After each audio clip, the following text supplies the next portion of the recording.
Hello, Bible study group. Today we're in Proverbs chapter 17. You know, as we wait for the pre-tribulation rapture of the church, which is absolutely coming in our generation and more specifically in this season, we want to do our best to pursue the wisdom of Solomon and to stay sharp. And how do we do that? By reading, meditating upon, having Bible studies with God's holy word. Did you know what proverb actually means in the Hebrew language? It means mashal. Proverb in Hebrew means mashal. I always like to start these little Bible readings with a couple of Hebrew words. Let me give another one to you. El-Roi, El-Roi, L-E-L-R-O-I. It literally means the God who sees me. El-Roi. It was only used one time, and that was in the book of Genesis, chapter 16, verse 13. It was used by Hagar, the mother of Ishmael, and all of those Arab nations that are surrounding Israel today. Think about that. She's the only one that used El-Roi in Hebrew. It was after an encounter with an angel, the angel of the Lord, I should say, who is none other than Jesus Christ himself. Absolutely.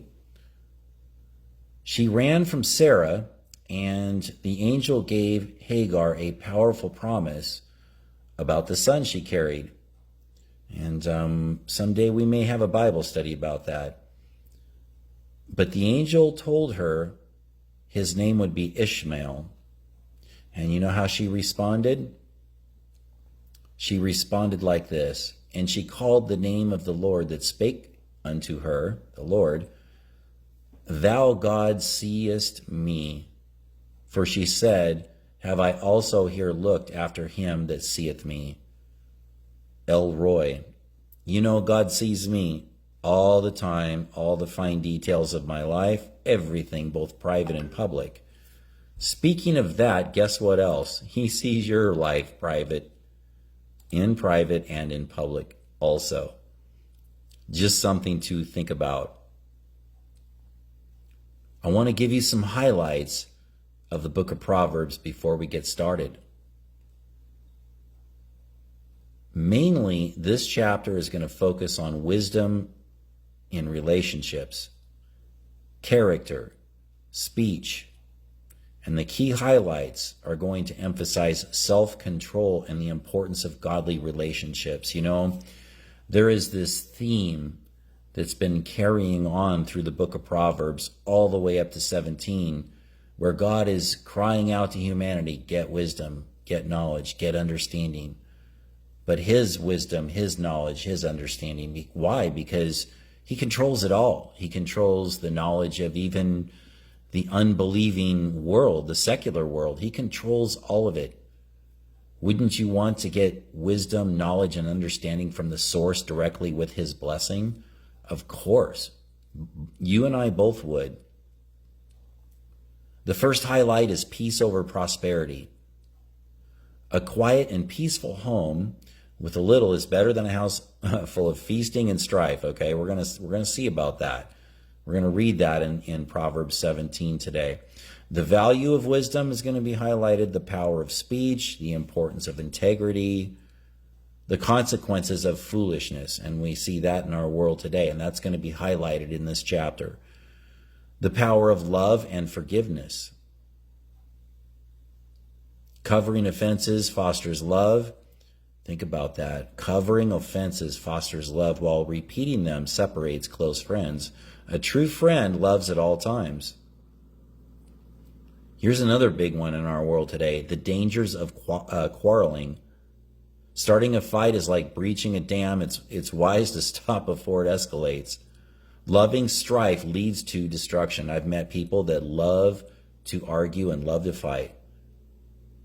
I'm sure that you all are well aware of that you've met people. I think about those confirmation hearings that we've been seeing highlights, where they argue.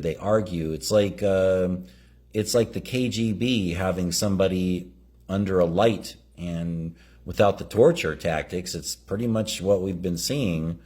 Maybe it is torture to some for them to listen to that, but this is what we're going to see in Proverbs chapter 17, the dangers of quarreling. And the last highlight is joy versus brokenness. I think what we should do is let's read this. And by the way, I would love to have your feedback. I would love for you to tell me what you think about Proverbs chapter 17. By the way, the image that you have here is me in the backdrop of a pyramid in Egypt. I was in Memphis, Egypt. I was in multiple places in Egypt for a week. And believe me, my tour was 8 to 10 hours every single day that I was there. And it was suffocatingly hot. We had to drink a lot of water, but wow, did I learn a lot. Speaking of learn a lot, let's get on into this with Hebrews chapter 17. Are you ready? Verse 1 says this: better is a dry morsel with quietness therewith than an house full of sacrifices with strife. A wise servant shall rule over a son that causeth shame, and shall have part in the inheritance among the brethren. A fining pot is for silver, and the furnace for gold, but the Lord trieth the hearts. A wicked doer giveth heed to false lips, and a liar giveth ear to a naughty tongue. Whoso mocketh the poor reproacheth his maker, and he that is glad at calamities shall not go unpunished. Children's children are the crown of old men, and the glory of God are their fathers. Excellent speech becometh not a fool, much less do lying lips a prince. A gift is as precious stone in the eyes of him that hath it. Whithersoever it turneth, it prospereth. He that covereth a transgression seeketh love, but he that repeateth a matter separateth very friends. A reproof entereth more into the house, into a wise man, than 100 stripes into a fool. An evil man seeketh only rebellion, therefore a cruel messenger shall be sent against him. Let a bear robbed of her cubs meet a man rather than a fool in his folly. Whoso rewardeth evil for good, evil shall not depart from his house. The beginning of strife is as with when one letteth out water, therefore leave off contention before it be meddled with. He that justifieth the wicked, and he that condemneth the just, even they both are an abomination to the Lord. Wherefore there is a price in the hand of a fool to get wisdom, seeing he hath no heart for it. A friend loveth at all times, and a brother is born for adversity. A man void of understanding striketh hands, and becometh surety in the presence of his friend. He loveth transgression that loveth strife, and he that exalteth his gate seeketh destruction. He that hath a forward heart findeth no good, and he that hath a perverse tongue falleth into mischief. He that begetteth a fool doeth it to his sorrow, and the father of a fool hath no joy. A merry heart doeth good, like a medicine, but a broken spirit drieth the bones. A wicked man taketh a gift out of the bosom to pervert the ways of judgment. Wisdom is before him that hath understanding, but the eyes of a fool are in the ends of the earth. A foolish son is a grief to his father, and bitterness to her that bare him.